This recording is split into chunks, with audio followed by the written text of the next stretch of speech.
ಎಲ್ಲರಿಗೂ ನಮಸ್ಕಾರ. ಕೇವಲ ದೇವರನ್ನು ಪೂಜಿಸುವುದರಿಂದ ಪುಣ್ಯ ಬರುವುದಿಲ್ಲ. ಉತ್ತಮ ಬುದ್ಧಿ, ಉತ್ತಮ ಯೋಚನೆ, ಉತ್ತಮ ಕೆಲಸ, ಉತ್ತಮ ಮಾತು, ನಿಮ್ಮ ಉತ್ತಮ ವರ್ತನೆ, ಕರುಣೆ, ಅಹಿಂಸೆಯಿಂದ ಪುಣ್ಯ ಸಿಗುತ್ತದೆ. ಮುಂಬರುವ ಜನ್ಮಕ್ಕೆ ಈ ಜನ್ಮವೇ ಬುನಾದಿಯಾಗಿರುವುದು ನಿಜ. ಈ ಜಗತ್ತಿನಲ್ಲಿ ಎಲ್ಲವೂ ನಶ್ವರ. ಅದರಲ್ಲೂ ನಿಮ್ಮ ದೇಹಕ್ಕೆ ಒಂದು ಆಯಸ್ಸು ಇದೆ.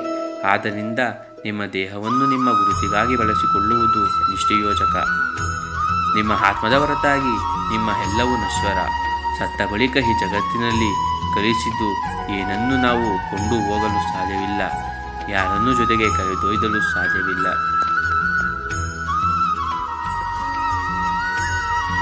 ಜೀವನದಲ್ಲಿ ಯಾರನ್ನು ಅತಿಯಾಗಿ ಪ್ರೀತಿಸಬೇಡಿ. ನಾಳೆ ಅವನು ನಿಮ್ಮ ಶತ್ರುವೂ ಆಗಬಲ್ಲ. ಹಾಗೆ ಯಾರನ್ನು ಅತಿಯಾಗಿ ದ್ವೇಷಿಸಬೇಡಿ. ನಾಳೆ ಅವನು ನಿಮ್ಮ ಮಿತ್ರನೂ ಆಗಬಲ್ಲ. ಜಗತ್ತಿನಲ್ಲಿ ಕಾಲಕ್ಕಿಂತ ಶಕ್ತಿಶಾಲಿಯಾದ ವಸ್ತುವು ಇನ್ನೊಂದಿಲ್ಲ. ಪರಿವರ್ತನೆಯೇ ಜಗದ ನಿಯಮ. ಒಳ್ಳೆಯದು ಮತ್ತು ಕೆಟ್ಟದ್ದು ಎರಡೂ ನಮ್ಮೊಳಗಿದೆ.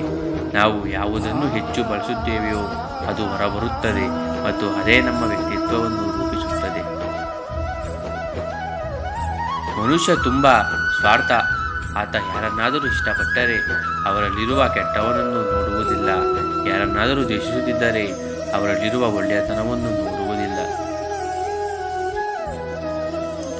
ಹುಲ್ಲು ತಿನ್ನುವ ಸಾಧು ಪ್ರಾಣಿ ಜಿಂಕೆ ವರ್ಷಕ್ಕೆ ಒಂದು ಮರಿಗೆ ಜನ್ಮ ನೀಡುತ್ತದೆ. ಅವುಗಳನ್ನು ತಿಂದ ಬದುಕುವ ಸಿಂಹ, ಹುಲಿ, ಚಿರತೆಗಳು 4-5 ಮರಿಗಳಿಗೆ ಜನ್ಮ ನೀಡುತ್ತದೆ. ಆದರೂ ಭಗವಂತ ಕೃಪೆಯಿಂದ ಕಾಡಿನಲ್ಲಿ ಸಾವಿರಾರು ಜಿಂಕೆಗಳು ಬದುಕುತ್ತವೆ. ಬೆಳವಣಿಗೆಯನ್ನು ಸಿಂಹ, ಹುಲಿಗಳು ಉಳಿಯುತ್ತವೆ. ಧರ್ಮದಿಂದ ಬದುಕುವವರು ಸಂತಾನವನ್ನು ಧರ್ಮವೇ ರಕ್ಷಿಸುತ್ತದೆ. ಹಿಂಡಿದ ಹಾಲು ತಕ್ಷಣವೇ ತುಪ್ಪಲಾಗಬಾರದು. ಅದಕ್ಕೆ ತನ್ನದೇ ಆದ ಸಮಯ ಬೇಕು. ಹಾಗೆಯೇ ಇಂದು ಮಾಡಿದ ಪಾಪ ಕೃತ್ಯಗಳ ಫಲ ತಕ್ಷಣ ಅನುಭವಕ್ಕೆ ಬರದಿರಬಹುದು. ಆದರೆ ಅದು ಬೂದಿ ಮುಚ್ಚಿದ ಕೆಳದಂತೆ ಸಮಯವನ್ನು ನೋಡಿ ಸರಿಯಾಗಿ ಸೇರುತ್ತದೆ. ಯಾರಾದರೂ ನಿಮ್ಮ ಬಳಿ ಬಂದು ತನ್ನ ಸಮಸ್ಯೆಯನ್ನು ನಿಮ್ಮೆದುರು ವ್ಯಕ್ತಪಡಿಸುತ್ತಿದ್ದಾನೆಂದರೆ ದೇವರಲ್ಲಿರುವಂತಹ ಪೂರ್ಣ ವಿಶ್ವಾಸ ಅವನಿಗೆ ನಿಮ್ಮ ಮೇಲಿದೆ ಎಂದು ಅರ್ಥ. ಈ ವಿಶ್ವಾಸಕ್ಕೆ ಸೂಕ್ತ ಮೌಲ್ಯ ಕೊಡಿ. ನಿನ್ನ ಸಂತೋಷಕ್ಕಾಗಿ ಬೇರೆಯವರಿಗೆ ಕಷ್ಟ ಕೊಡಬೇಡ. ಹಾಗೆಯೇ ಬೇರೆಯವರ ಸಂತೋಷಕ್ಕಾಗಿ ನಿನ್ನ ಸಂತೋಷವನ್ನು ಬಿಟ್ಟುಕೊಡಬೇಡ. ಯಾವ ವ್ಯಕ್ತಿ ನಿಮ್ಮ ಜೊತೆಗಿರುವವನೋ, ಯಾವ ವ್ಯಕ್ತಿ ನಿಮಗೆ ತನ್ನ ಸಮಯವನ್ನು ಕೊಡುವನೋ, ಯಾವ ವ್ಯಕ್ತಿ ತನ್ನನ್ನೇ ತಾನು ನಿಮಗೆ ಶ್ರಮಿಸಿದಾನೋ ಆ ವ್ಯಕ್ತಿಯನ್ನು ಜೀವನದಲ್ಲಿ ಯಾವತ್ತೂ ಕಳೆದುಕೊಳ್ಳಬೇಡಿ. ಜೀವನದಲ್ಲಿ ನೀನು ಎಂದು ಯಾರಿಗೋ ಮಾಡಿದ ಒಂದು ಉಪಕಾರ ಯಾವತ್ತೋ ವ್ಯಕ್ತವಾಗುವುದಿಲ್ಲ. ಒಂದಲ್ಲ ಒಂದು ರೀತಿಯಲ್ಲಿ ಯಾವುದೋ ರೂಪದಲ್ಲಿ ನಿನ್ನ ಬಳಿ ಬಂದೇ ಬರುತ್ತದೆ. ಪೂರ್ತಿ ವಿಷಯ ತಿಳಿಯದೆ ಯಾರ ಬಗ್ಗೆಯೂ ಕೇವಲವಾಗಿ ಮಾತನಾಡಬೇಡಿ. ಏಕೆಂದರೆ ಅವರ ಪರಿಸ್ಥಿತಿ ಮತ್ತು ಸಂದರ್ಭ ಅವರಿಗೆ ಮಾತ್ರ ತಿಳಿದಿರುತ್ತದೆ.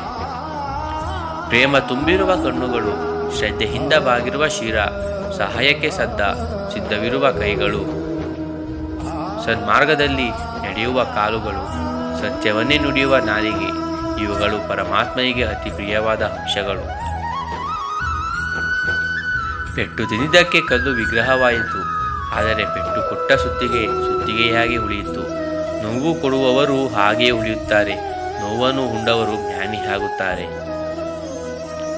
ತಪ್ಪುಗಳು, ಸೋಲುಗಳು, ಅವಮಾನಗಳು, ನಿರಾಸೆಗಳು, ತಿರಸ್ಕಾರಗಳು ಇವುಗಳೆಲ್ಲವೂ ಉನ್ನತ ಮತ್ತು ಬೆಳವಣಿಗೆ ಭಾಗಗಳು. ಯಾವ ವ್ಯಕ್ತಿಯೂ ಈ ಅನುಭವಗಳಿಂದ ಹಾಡು ಹೋಗದೆ ಜೀವನದಲ್ಲಿ ಗೌರವದ ಸ್ಥಾನವನ್ನು ಪಡೆದುಕೊಳ್ಳಲು ಸಾಧ್ಯವಿಲ್ಲ. ಯೋಚಿಸಿ ನೋಡಿ. ಮನುಷ್ಯ ಕೆಟ್ಟ ಕೆಲಸ ಮಾಡುವಾಗ ಹಿಂದೆ ಮುಂದೆ ಅಕ್ಕಪಕ್ಕ 4 ದಿಕ್ಕುಗಳನ್ನು ನೋಡುತ್ತಾನೆ. ಆದರೆ ಮೇಲೆ ಮಾತ್ರ ನೋಡಲು ಮರೆತು ಬಿಡುತ್ತಾನೆ. ಮೇಲೆ ಒಂದು ಕಾಣದ ಶಕ್ತಿಯು ನೋಡುತ್ತಿರುವುದನ್ನೇ ಮರೆಯುತ್ತಾನೆ. ಜೀವನದಲ್ಲಿ ಈ 2 ಮುತ್ತುಗಳನ್ನು ಚೆನ್ನಾಗಿ ನೋಡಿಕೊಳ್ಳಬೇಕು.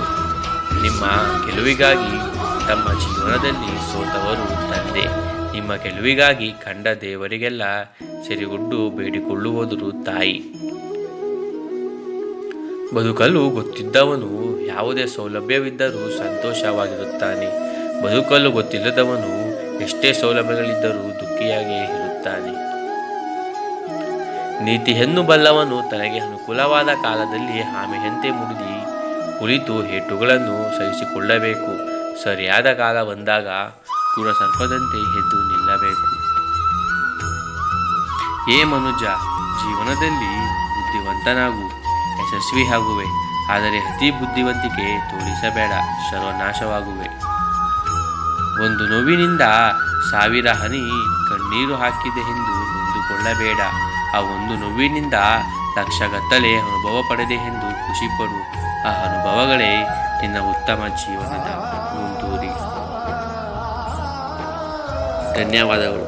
ಈ ವಿಡಿಯೋ ಇಷ್ಟವಾದರೆ ದಯವಿಟ್ಟು ಲೈಕ್ ಮತ್ತು ಸಬ್ಸ್ಕ್ರೈಬ್ ಮಾಡಿ.